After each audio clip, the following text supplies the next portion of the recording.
My mom grabbed my wrist right before the family photo and said, "Just give us a second, honey. We'll call you in." I nodded. I stepped back. The photographer adjusted the lighting. My dad put his arm around my sister. My aunt straightened her dress. The flash fired 3 times. Nobody called me in. I stood there at the edge of the room, holding a glass of sparkling water I hadn't touched, watching my own family take the anniversary photo without me, and something went very still inside my chest. I set the glass down on the nearest table, walked to the venue lobby, found my coat, pulled out the card I'd brought for my parents, opened it, and removed the $6,200 check. I stared at it for exactly 4 seconds. Then I folded it once, slipped it into my purse, and left the building. My sister called before I even reached my car. I turned my phone face down on the passenger seat and drove home without music. This was supposed to be a celebration. 40 years of marriage. My parents had mentioned it in passing back in January, half joking, saying they'd always dreamed of a real party, the kind with a sit-down dinner, a dance floor, flowers on every table. My sister had jumped on it immediately, announcing that she would plan everything. She had the aesthetic eye, she said. She knew what Mom liked. She already had a venue in mind. I didn't argue. I offered to help with costs, because I always helped with costs. That was my role in this family. My sister had the ideas. I had the income. Over the next 4 months, I transferred money in 3 separate rounds. The first was for the venue deposit. The second covered catering. The third was a catch-all when my sister said she'd gone slightly over budget on the floral arrangements and linens. All in, I'd put in just over $5,000 before the party even happened.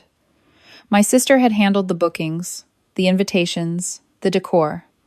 She said my name was in the program as a co-host. She said the caterer had my number in case there were questions. She said everything was handled. I believed her because I had no reason not to. I arrived at the party venue an hour before guests to help set up. My sister was already there, directing someone on where to place the centerpieces. She hugged me, said the flowers came out beautifully, handed me a program, and walked off before I could do more than glance at the cover. I found my name eventually. It was near the bottom of a column that read "Special Thanks." Not on the front page with my sister's name under "Hosted by." Not alongside my parents in the featured photos. Just a line item, the same column where the venue manager and the florist were listed. I told myself it was a layout choice. I told myself I was being sensitive. I found my seat assignment on the chart near the entrance and followed the table numbers until I found mine. Table 11, the table closest to the kitchen doors, the one that seated my cousin's kids, 2 of my mom's coworkers she hadn't spoken to in years, and a neighbor who'd been invited out of obligation. Not the family table, not even close to it. I still didn't say anything. I helped light the candles. I greeted the early arrivals. I smiled through the cocktail hour. When my aunt asked who had planned all of this, my sister answered before I could open my mouth. She said, "I did." I wanted to do something really special for them. She did not look at me. Dinner was called. The speeches started. My sister spoke for 7 minutes. She talked about her parents' love story, their sacrifices, what they had built. She said the party was her gift to them, that she'd poured her heart into every detail. She got a standing ovation. My dad cried. My mom held her hand. I sat at table 11 and applauded with everyone else. Then the family photos started. That's when my mom grabbed my wrist and said to give them a minute. I gave them more than a minute. I gave them the rest of the evening. When I got home, I changed out of my dress and sat on my couch for a long time. Not crying, just processing. Running through every conversation from the last 4 months. Every bank transfer. Every text confirming amounts. Every time I'd asked how things were going and been told not to worry, that everything was handled. I wasn't angry yet. I was something quieter and more dangerous than angry. The calls from my sister stopped around midnight. Then came the texts. "You left so early. Is everything okay?" Mom noticed. Then, a little later, "Can we talk tomorrow?" I didn't respond. I put my phone on the charger and went to sleep with the $6,200 check still folded in my purse. The next morning, my sister appeared at my door before 10. She had coffee and the expression of someone who had already decided what version of the story to tell. She said she was sorry I left before the dancing. She said she thought I looked tired during dinner. She said the whole night had been such a blur. I let her sit down. I poured myself water. Then I asked her one question. How much money did you spend on this party? She blinked. She said she'd put in a lot of time. I said, that's not what I asked. She mentioned the invitations. She mentioned driving to the venue for 3 separate walkthroughs. She said planning something like this was exhausting. I said, I put in $5,300. How much did you put in? The silence that followed told me everything I hadn't been willing to see before. She said it wasn't about the money. She said the party had been her vision. She said dividing things up like a ledger was a cold way to look at family. She said I was always doing this, making things transactional, making people feel like they owe me. I asked her if my name was in the program as co-host. She said the format didn't have room for 2 names. I asked her if she had introduced me to any of the guests as someone who helped fund the event. She said she didn't think it needed to be announced like that. I asked if my seat at table 11, next to the kitchen, was a coincidence. She said the seating had been complicated. I stood up. I thanked her for the coffee she'd brought and told her I'd be in touch. She started to say something else, but I walked her to the door. That afternoon, I called the catering company. I'd originally found them and made the introduction, which meant my contact there still knew me by name. I explained that due to a family situation, I was removing my financial association from the event invoice. There was a balance remaining for the final dessert service that hadn't been fully paid. I told them I would not be covering it. They were understanding. They said my sister had listed herself as the primary account holder anyway. I thanked them and hung up. Then I called my parents. I kept it simple. I told them I was happy they'd had a beautiful evening and that I loved them. My mom said she wished I'd stayed for the dancing. My dad said the party had been a real surprise. Neither of them mentioned the seating, neither of them mentioned the speeches, neither of them mentioned my name in the program. I told them I loved them again and said goodbye. Then I sat down with my phone and looked at the family expenses I'd been quietly covering for the last 2 years, the streaming bundle. The phone plan upgrade my sister had asked me to add her to 18 months ago because she was between jobs. The jobs had come and gone since then, but she was still on my plan. I logged into my account and removed her line. I set it to take effect in 7 days to give her time to sort out her own plan. No message, no warning, just a quiet cancellation. My mom called 2 days later. She used a tone I recognized, careful and slow, like she was diffusing something. She said my sister had mentioned I seemed upset at the party. She said she hoped I wasn't reading too much into the seating, because it had been very complicated to arrange 40 people. She said my sister had worked so hard on the night. I said, I know she worked hard. I also know I paid for most of it. My mom was quiet for a moment. Then she said, well, money isn't everything. I said, no, but it's something. She asked if I was going to make this into a whole situation. I told her I wasn't making it into anything. I was just answering her question honestly. She moved on to asking about my apartment lease and whether I was still thinking about getting a dog. I answered. I kept my voice level. When we hung up, I made a note in my phone. No more informal family contributions without written acknowledgement. Not a single dollar. 3 days later, the phone plan change went through.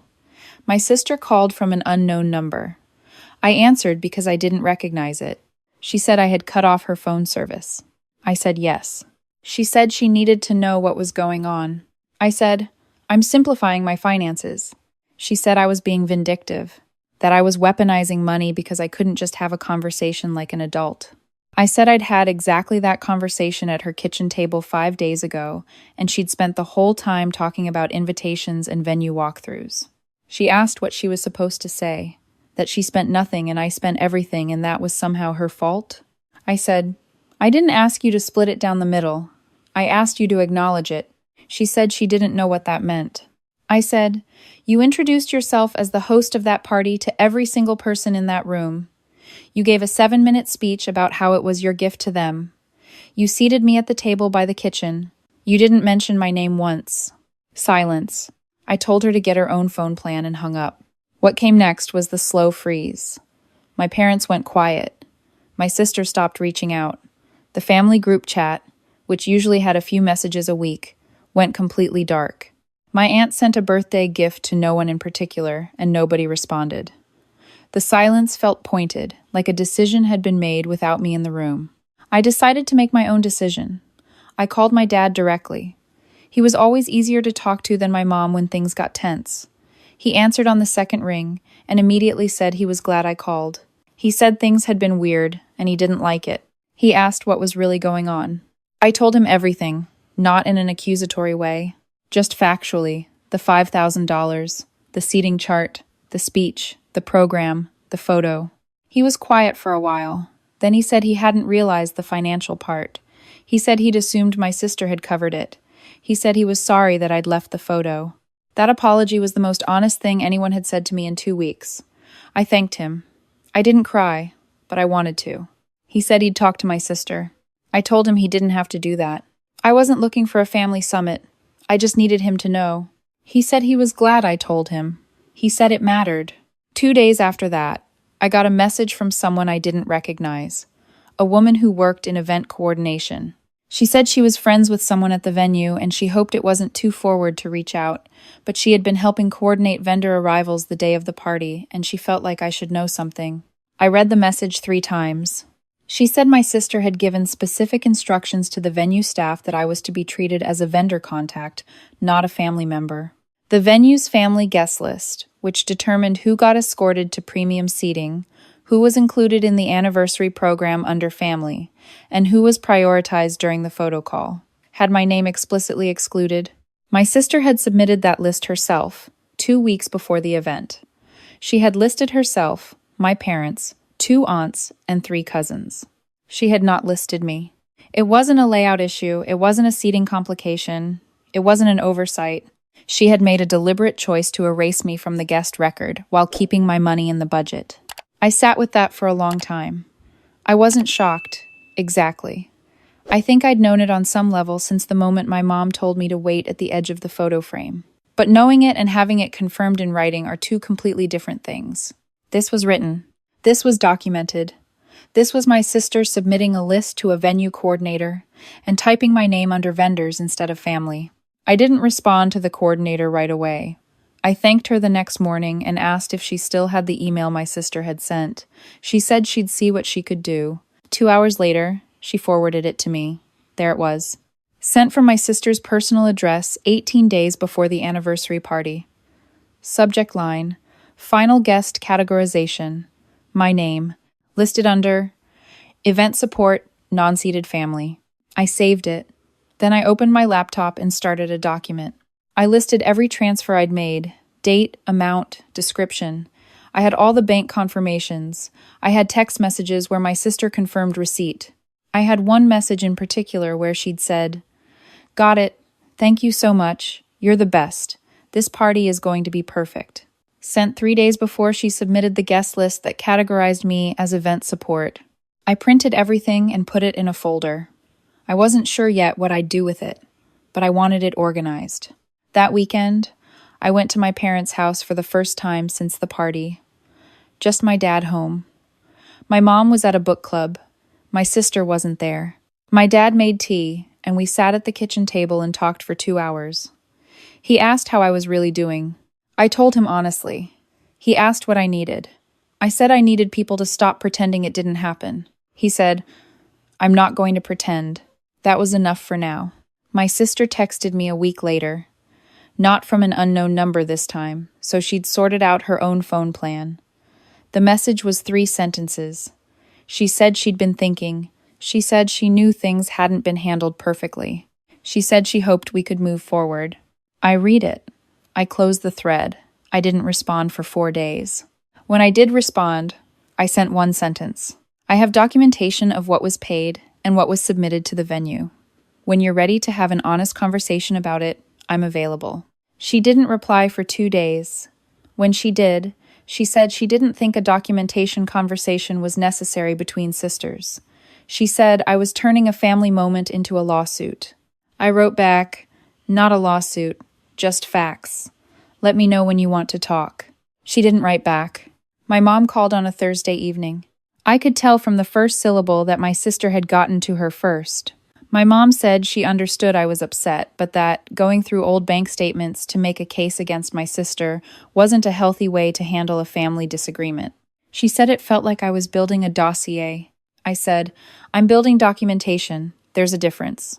She said I was making my sister feel attacked.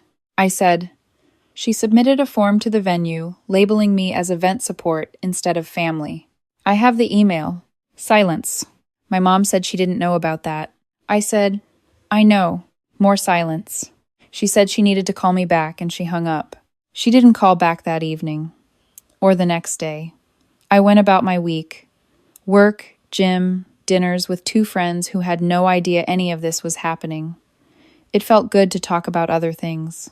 To be somewhere that didn't require me to perform patience or carefully word every sentence. The following Monday, I got a call from my dad. He said my mom had talked to my sister. He said my sister had confirmed she'd submitted the guest list that way. Her explanation was that she was trying to protect the venue's seating logistics, and she hadn't meant for it to be personal. He said my mom was very upset. He said my sister was also upset. He asked how I was. I said I was fine, actually. Genuinely. He said, "That's either a really good sign or a concerning one."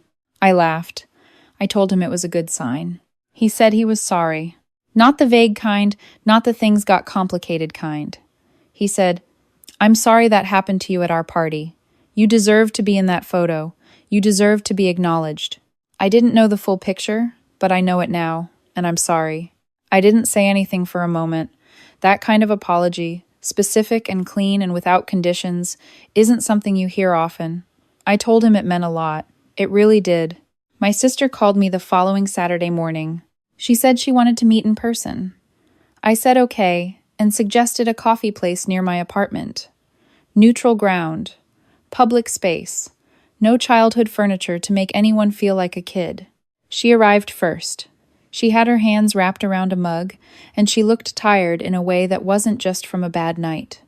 When I sat down, she said she'd thought about what to say for a long time. I waited. She said she knew the seating hadn't been right. She said she'd made some choices during the planning that she now understood were hurtful.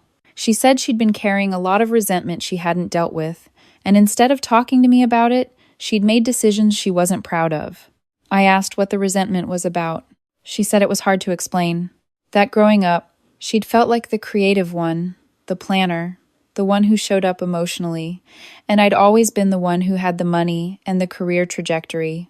And somewhere along the way, that had built into something she hadn't fully examined. She said using my money for the party while making herself the visible host had felt, in the moment, like a kind of balancing. She knew how that sounded. I told her it sounded like she'd decided to punish me for having a good job. She didn't argue with that. I asked her if she was actually apologizing or if she was explaining. She said both. She said she was genuinely sorry. She said she didn't expect me to forgive her right away or go back to how things were immediately. She just needed to say it out loud to my face. I looked at her for a moment. She wasn't performing. She was just tired and embarrassed and sitting with something she'd done and couldn't undo. I told her I appreciated her saying it. I told her I wasn't ready to pretend nothing had happened, but I wasn't interested in permanent war either. I said what I needed was for the dynamic to actually change. Not just in how she talked to me, but in how she thought about me. That I wasn't a financial resource. That I was a person in this family with the same standing she had. She said she understood. I said, "I need you to actually demonstrate that over time, not just say it today." She nodded. We didn't hug when we left, but we didn't leave on bad terms either. It was something quieter and more honest than either of those options. A beginning, maybe. Or at least a pause in the damage. That night, I ordered food and ate on my couch and didn't think about any of it. I watched something forgettable on TV. I texted a friend about weekend plans. I went to bed before 11 and slept without the tight wire that had been running through my chest for weeks. The $6,200 check was still in my purse. I found it the next morning when I was looking for lip balm. I sat with it in my hand for a second. Then I did something I hadn't planned. I went to the bank and deposited it back into my own account. Not to punish anyone, just because it was mine. The family group chat came back to life slowly. My mom posted a photo from the party. My aunt commented. My dad added a heart. My sister posted nothing, but she didn't leave the chat either. I watched it from a distance for a few days before I added a comment on one of my dad's posts. Just an emoji. Something small. A door left slightly ajar. I wasn't in a rush. I'd learned something important over the last few weeks that I hadn't known how to name before. I'd spent years contributing to this family in ways that went unacknowledged because I told myself that's just what you did. You showed up, you covered the gap, you made it possible for things to happen, and then stepped back and let other people take the credit because at least the thing had happened. I thought that made me generous. Looking back, I think it made me invisible. The money I gave toward that party wasn't the issue. I would have given it freely if things had been honest. The issue was what I'd accepted in return, not just at the party. For years before it, the assumption that I would provide without requiring recognition. The comfortable arrangement where my contribution was so reliable, it stopped being seen as a contribution at all and became just a background condition. Like electricity. Nobody thanks the electricity. I was done being the electricity. That didn't mean I was done with my family. It meant I was renegotiating the terms of my presence in it. It meant my dad got to keep the version of me who called on Thursdays and met him for lunch. It meant my sister got a chance to show me something different if she chose to. It meant my mom would either meet me at a more honest place or spend the next few years wondering why I seemed slightly farther away than before. I took a long weekend by myself in early fall. A cabin about 4 hours north, close to water, the kind of quiet that doesn't exist in the city. I brought books I'd been meaning to read for 2 years and a journal I'd barely opened since college. I hiked in the mornings. I made coffee slowly. I sat on a porch that looked out over a tree line and wrote without agenda for the first time in longer than I could remember. I didn't write about the party, mostly. I wrote about who I wanted to be, now that I'd stopped editing myself for other people's comfort. I wrote about the things I'd funded and minimized and quietly built for this family while their hands were in the frame and mine were just off to the side. I wrote about how strange it felt to stop and how the strangeness was already fading into something that felt like relief.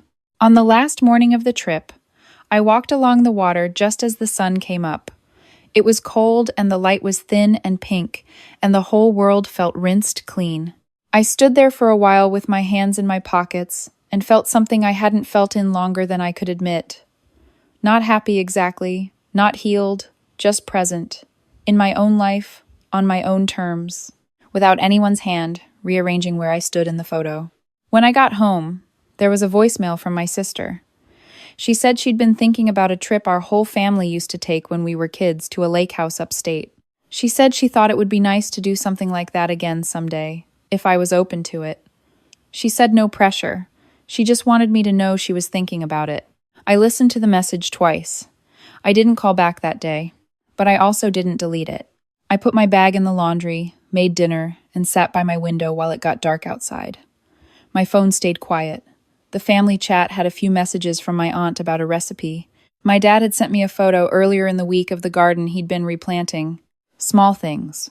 Ordinary things. The texture of a family that was still there, even if the shape of it was shifting.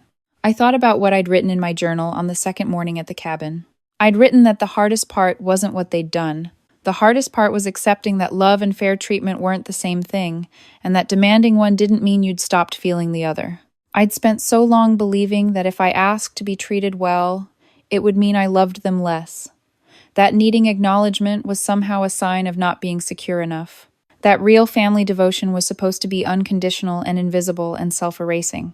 But I'd watched what happened when I erased myself completely. I'd watched my name go on the vendor list. I'd watched the flash go off without me in the frame. So, no, not unconditional, not invisible, not self-erasing. I had a seat. I'd always had one. I'd just been so busy contributing to everyone else's table that I'd forgotten to pull out my own chair. I reached over and picked up my phone. I found the voicemail from my sister and played it one more time. Then I set it down and decided I'd call her back on Sunday. Not today, not yet. But Sunday felt right. The week ahead was full. Work, a dinner I was looking forward to, a bookstore I'd been meaning to visit for months. A whole life that had nothing to do with paper programs or seating charts or who got credit for what. It had taken me longer than it should have to understand this, but I understood it now. The people who love you make room for you, not just in their hearts, in the frame, at the table, in the speech, in the quiet, ordinary, recurring ways that say you are part of this without anyone having to prove it. I deserved that. I'd always deserved it, and the fact that I'd spent years accepting less didn't mean less was what I was worth. I opened my laptop and started planning the trip I'd been putting off for 3 years. Somewhere I'd always wanted to go. Solo. Just me. No contributions requested, no family logistics, no envelopes with anyone else's name in them. Just a ticket, just a departure date, just mine,